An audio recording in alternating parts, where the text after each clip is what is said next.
중국 알리바바 그룹의 온라인 쇼핑몰 알리익스프레스의 한국 시장 공략이 무서운 속도로 진행되고 있습니다.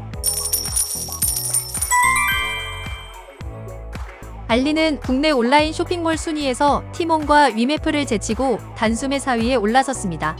문제는 이러한 성장세를 뒷받침하고 있는 것이 단순히 값싸고 좋은 물건이 아니라 짝퉁을 앞세우고 있다는 것입니다. 알리 측에서는 짝퉁을 차단하는 대책을 마련하겠다고 공언하고 있지만 어쩐지 공허한 약속에 그치는 것 같다는 분석이 지배적입니다. 정상적인 제품의 유통 질서를 흐리게 만드는 것은 물론이고 이제 막 태동하는 국내 명품의 앞길도 방해하고 있습니다.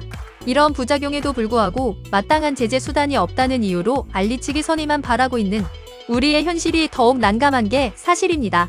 지난 8월 한국인이 가장 많이 사용한 온라인 쇼핑몰의 순위를 보면 알리는 551만 명으로 1년 전에 비해 99%가 늘었습니다. 1년 동안 5단계를 뛰어오르면서 티몬과 위메프, 옥션, GS샵을 가볍게 제쳤습니다. 3위 지마켓의 이용자가 605만 명인 것을 감안하면 알리와의 격차는 50만 명 남짓에 불과해 따라잡는 것은 시간 문제로 보입니다.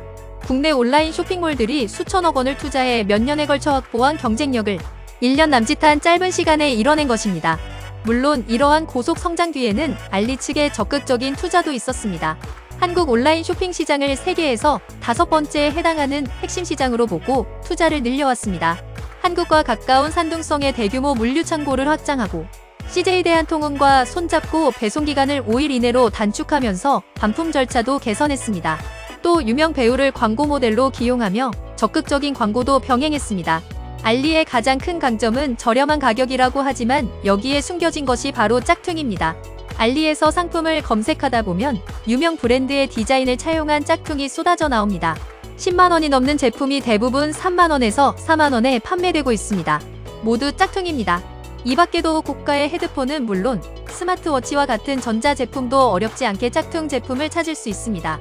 알리가 급성장하면서 국내에 유입되는 중국산 짝퉁 제품이 기하급수적으로 늘어나고 있습니다.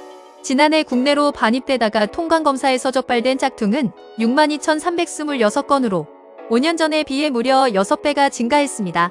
그런데 이 가운데 중국산 짝퉁은 62,132건으로 99.9%를 넘는 것으로 나타났습니다. 한마디로 알리가 국내 시장을 넓히면서 중국산 짝퉁이 급격히 밀려들어 왔다고 할 수 있습니다. 이러한 짝퉁 문제를 알리 측도 잘 알고 있습니다. 레이장 알리코리아 대표는 지난 9월 12일 알리바바 코리아에서 기자간담회를 열고 짝퉁에 대한 입장을 밝혔습니다. 짝퉁에 대해 무관용 원칙을 가지고 있고 지적재산권 보호 정책을 갖추고 있다고 말했습니다.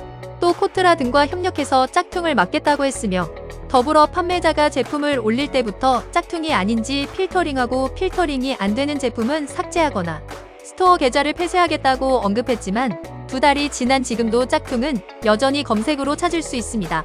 공허한 약속이라는 느낌을 지울 수가 없는 이유입니다. 곰곰이 되짚어 생각해보면 알리에서 짝퉁 제품을 구할 수 없다면 이렇게 무서운 속도로 성장할 수 있었을까? 알리에 들어가 짝퉁을 찾는 사람은 짝퉁인지 알고 구매하며 무려 50분의 1의 가격에 구매하면서 정품이기를 기대하지는 않을 것입니다. 온라인 쇼핑몰이 시장을 확장하기 위해서 넘어야 될 가장 큰 장애물이 소비자가 자신들의 앱을 다운로드하게 만드는 것일 텐데 알리는 짝퉁을 앞세워 이 과정을 너무도 쉽게 돌파했다는 의심을 지울 수 없습니다. 알리코리아 대표를 국회에 불러 따지고 대책을 종용해서 풀릴 문제로 판단하기보다는 온라인 플랫폼이 짝퉁 제품에 대한 책임을 느껴야 하고 해외 온라인 쇼핑몰이라 하더라도 국내 법인을 개설하도록 하고 그 국내 법인에 대해 징벌적 과징금을 부과해서라도 그 책임을 다하게 해야 할 것입니다. 더불어 국내 온라인 쇼핑몰에도 동일하게 적용해 짝퉁으로 피해를 보는 일이 없어야 할 것입니다. 지금까지 경제적 자유를 추구하는 돈주머니였습니다.